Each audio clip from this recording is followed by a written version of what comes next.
Next up, comedian. He was here last week, did a great job. Give a big hand for Sal DeFilippo.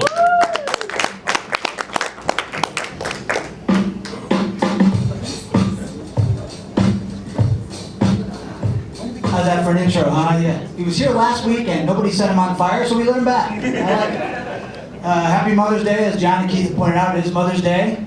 It's a great day. How many of you, any moms in the audience? All right. I was going to bring my mom to the show tonight, but I didn't want her to have to fight the crowd.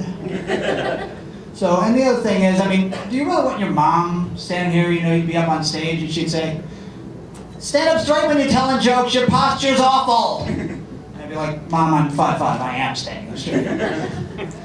And, well, watch where you're waving that microphone, you could hurt somebody with that thing. You know how mothers are. I didn't know what to get my mom for Mother's Day this year, because when you're a kid, it's easy. All you gotta do is, you know, you trace your hand with a crayon and a sheet of paper, you're good. You get a little older, you can buy like perfume or makeup, and now that when you're an adult and your mom's in her 60s, I don't know what to get her. So I called her today and I'm like, "Mom, I picked out a nice plot for you." Oh, yeah, you don't know my mom. You guys are sitting there going, "Oh, that's so mean, how could he say that about his mom?" And I'm just thinking, my mom probably told you to boo me. Probably paid you off. No, it's, you know, and besides, I don't feel too bad about it because I picked out a really nice headstone. I went with a traditional slate. I thought that was nice. It's tough when, you know, it's Mother's Day coming up and all that, or today. So I took her out to dinner is what I really did. I didn't know what to do. So I took her out for a meal and I thought that'd be cool. And so we got there and she ordered a drink, you know, and I thought, God, this is a great chance for me to get back at the way my childhood was, and Mom a little bit. So she ordered a drink and the first thing I told her, I said, "You know where the kitchen is? That guy doesn't have a maid written all over his forehead. Go get it yourself."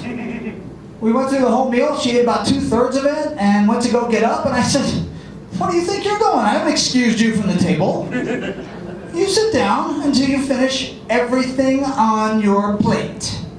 Put your teeth back in and eat the McNuggets."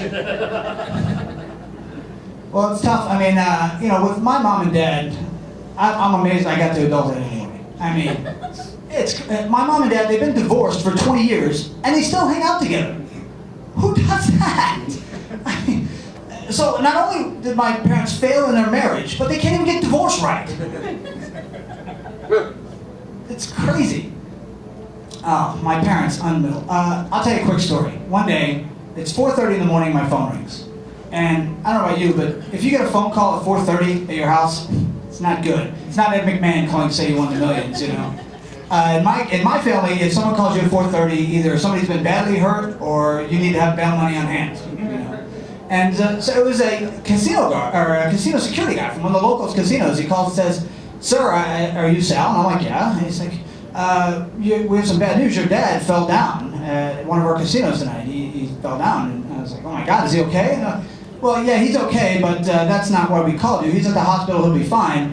After that, what happened was your mother is the problem. She saw your dad fall down and then ran over to see how he was doing, and then she fell down and she got hurt, and you need to come get her. And I'm thinking, that's great. If falling on your ass is an Olympic sport, we'd have more gold than Michael Phelps. I mean, so I go down to the casino to pick up my mom, and what the security guard didn't tell me was that when she fell, she was running across a section of the casino when she saw my dad fall that was ripped apart. They were replacing the carpet, and it was laid down. They laid down the industrial strength glue, the real heavy stuff, and she fell in the glue, and she had glue all over the right side of her body. And so I get there to pick her up, and she's like, "Okay, we can go now." I'm like, "You're not getting in my car like that." So I had to think quick, right? So I went out back and I found like a cardboard box, you know, and so I ripped it open and I stuck it to the side of my mom so I could get her in the car. And I know that sounds mean, but I made sure that it said, like, the part that said "handled with care" was on the outside in case she fell again. Happy Mother's Day, everybody. That's all I got. Thanks.